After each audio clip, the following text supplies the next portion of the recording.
ఒకటి కాదు రెండు కాదు 17 సంవత్సరాల నుంచి బీఆర్ఎస్ పార్టీ సైనికుడిగా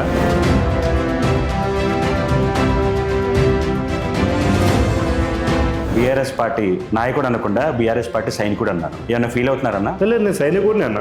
సైనికుడినా? 100% సైనికుడిని. ఇన్ని సంవత్సరాలలో ఫేజ్ వైజ్గా మీరు ఒకవేళ డెవలప్మెంట్ చూసుకుంటే డెవలప్మెంట్ని ఎలా మీరు చెప్తారని అర్థం. ఫేజ్ వైజ్ సో మిమ్మల్ని మీరు పొలిటీషియన్గా ఎప్పుడు ఫీల్ అవ్వలేదా?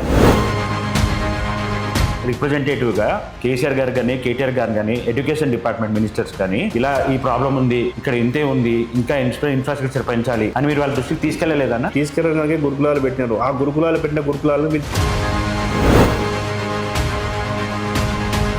ఈ 17 years ఈ జర్నీలో మీరు ఇంతవరకు ఒక పదవి తీసుకోలేదు, ఒక పోస్ట్ తీసుకోలేదు, ఒక టికెట్ తీసుకోలేదు. మీరు తీసుకోలేదా? మీకు రాలేదా? మీరు ఎన్నిసార్లు అడుగుతున్నాను, ఓపెన్ డిస్కస్ చేస్తున్నారు.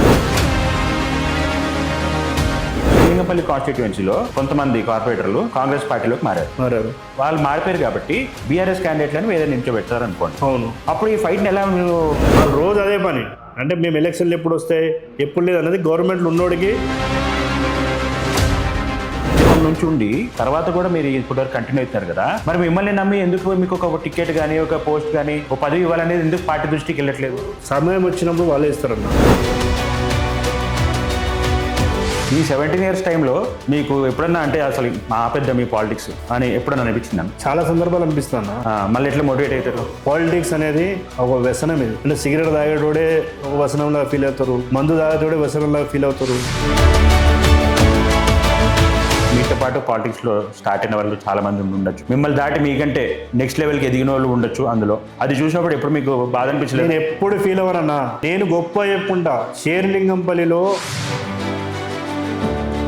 మీరు బీఆర్ఎస్ నే నిబద్ధతతో ఉన్నారు కదన్నా. ఉన్నాను. ఆ స్ట్రాంగ్ పాయింట్ ఏంటన్నా? కేసీఆర్ గారే మా నాయకుడు, కేటీఆర్ గారే మా కేసీఆర్ గారిని నాయకుడు కంటే ఒక గాడ్ ఫాదర్ తీసుకుంటాను. తెలంగాణను తీసుకొచ్చిన నాయకుడు, తెలంగాణ రాష్ట్రాన్ని తీసుకొచ్చినవాడు. మరి ఆయనతో డెవలప్మెంట్ ఎందుకు కాదన్నా? కేసీఆర్ గారిలో మీకు ఆయనతో ఉన్న మీ మూమెంట్స్లో మీకు బాగా గుర్తుండిపోయిన ఎక్స్ట్రీమ్ హ్యాపీనెస్ వచ్చింది ఏదైనా ఉందన్న? 1000 మంది వెయిట్ చేస్తున్నారు రోజు. ప్రతిపక్ష నాయకులు కూడా. ఈ ఉద్దేశంలో ఒక పొలిటీషియన్ కి సక్సెస్ అనేది ఏంటి? ఎప్పుడు పదవి రావటమా, టికెట్ రావటమా, లేదా ఏంటి మీ ఉద్దేశంలో సక్సెస్ అంటే? నా ఉద్దేశంలో వాడు రోజు రాబోయే కాలంలో పార్టీ మీ లీడర్షిప్ క్వాలిటీస్ని కానీ మీ యాటిట్యూడ్ని కానీ లేకపోతే మీ సేవా గుణాన్ని కానీ గుర్తించి టికెట్ ఇస్తే మటుకు 100% దానికి న్యాయం చేసి కంపల్సరీ బీఆర్ఎస్ పార్టీ జెండా ఎగరేస్తానని అంటున్నారు. 100%. అంటే మీ పాత్ర షేర్లింగంపల్లి కాన్స్టిట్యుయెన్సీలో చాలా కీలకంగా ఉండబోతుంది. 100% ఉంటుంది గెలుపులో, బీఆర్ఎస్ గెలుపులో. నాకు టికెట్ ఇచ్చినా, వేరే ఏ నాయకుడికి టికెట్ ఇచ్చినా ఈసారి షేర్లింగంపల్లి ఎగిరేది మాత్రం గులాబీ జెండానే.